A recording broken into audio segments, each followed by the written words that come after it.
to some mathematics. In this video, we have to find the value of k if k is equal to this whole expression. So let's see how we are going to do this. Okay, now let's look at the pattern of the numbers. We have 1 on 2 times 3 on 2, 1 times 3 over 2 times 2 up to 98 times 100 over 99 times 99. Okay, when we look at it carefully, 3 on 2, we have the reciprocal of 2 on 3 here. And then 4 on 3, 3 on 4. So there is something in common.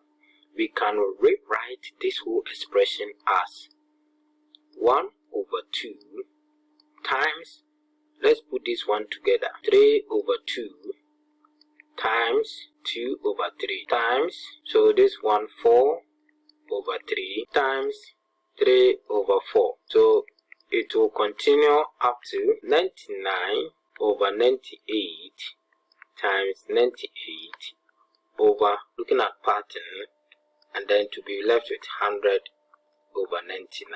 So these 2 will cancel, 3 will cancel, this 4 will cancel, this one will cancel.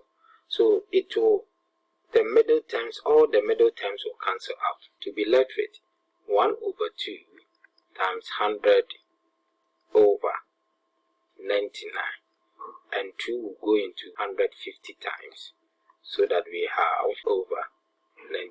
Thank you very much, viewers, for watching this video.